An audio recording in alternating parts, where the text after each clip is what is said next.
Hı. Teşekkür ederim. Siz nasılsınız? Teşekkür ederim. Seni iyi görmek bizi de mutlu ediyor. Sağ olun hocam. Sizin sayenizde biraz katkınız çok büyük.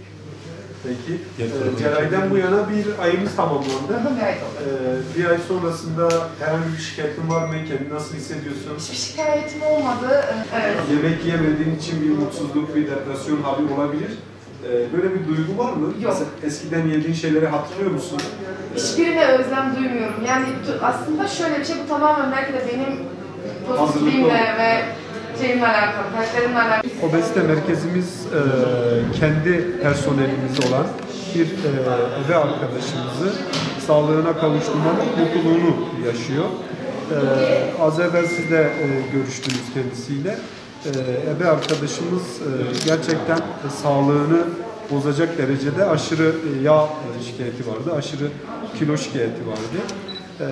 Hastanemizde çalıştığı için burada yaptığımız hizmetleri bizzat yakından takip eden bir arkadaşımız obezite merkezimize güvenerek, burada yapılan işlerin kalitesini ve güvenini hissederek o da bize başvurdu. Merkezimizdeki arkadaşlar ilk etapta değerlendirdi. Endokrin uzmanımız, dahiliye uzmanımız, psikologumuz, multidisipliner bir yaklaşımla arkadaşımız, hastanemizin çalışan arkadaşımız ameliyata hazırlandı. Tüp mide ameliyatını yaklaşık bir ay önce gerçekleştirdik. Ebe Hanım gayet mutlu. Az evvel kendisinin son bir aylık kontrolünü yaptık. Çok başarılı. Kendisi de çok memnun hayatından. Yaklaşık 13 kilo, bir ayda 13 kilo vermiş. Kaslarında herhangi bir erime yok. Tamamen yağdan yakmış. Bu da çok mutluluk verici bir durum. Muayenesini de yaptım. Herhangi bir sorun gözükmüyor. Kendisine sağlıklı, mutlu bir uzun ömür diliyorum. Obezite merkezimiz böyle başarılı ameliyatlar, başarılı tedavilerle Van halkına daha çok hizmet edecektir. Bunun mesajını da vermek istiyorum. İlk ameliyat mıydı? Hayır, bizim burada 4. ameliyatımız oldu. Biz çok dikkatli davranıyoruz. Yaklaşık 100 hastamız var obezite merkezine devam eden. Biliyorsunuz obezite merkezi aşırı kilolu, fazla yağlı, obez dediğimiz yani sağlığı bozacak derecede kilosu olan hastalarımıza hizmet veriyor. Ameliyatta bunun bir tedavi seçeneği. Ancak biz ilk önce Sağlık Bakanlığımızın tanımlamış olduğu modülleri uyguluyoruz. Modüller sonrası kilo veremeyen hastalarımıza, vücut kitle indeksi 40'ın üzerinde olan hastalarımıza tüp mide ameliyatını gerçekleştiriyoruz. Sorduğunuz soruya cevap olarak bu merkezde yapılan 4. ameliyat. İlk 3 ameliyat da çok başarılıydı. O hastalarımız da sağlığına kavuştu.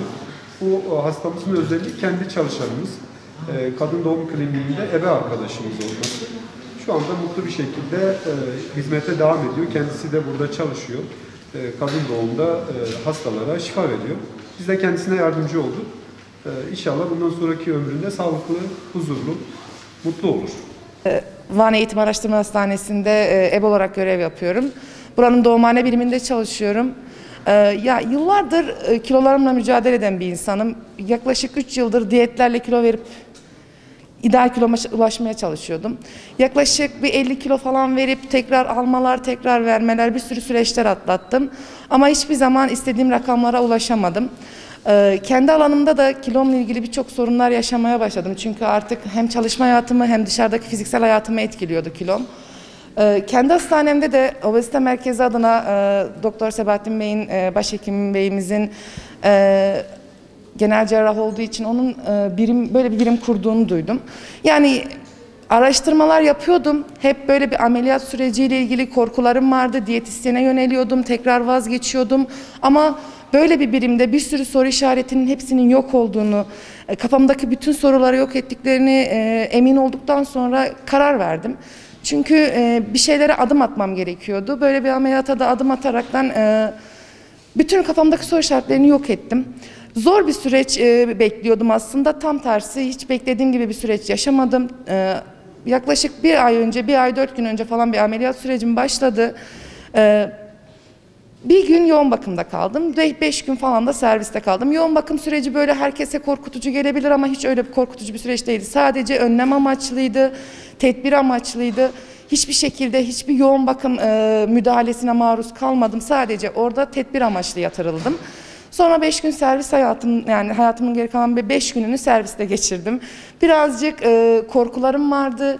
Hani böyle herkesin tek şeyi ameliyat sürecinde kaçak olmasından çok korkuyorlar. Mide ameliyatları, tüp mide ameliyatlarının en büyük risklerinden birisidir. Pıhtı atması, emboli dediğimiz şey ve kaçak.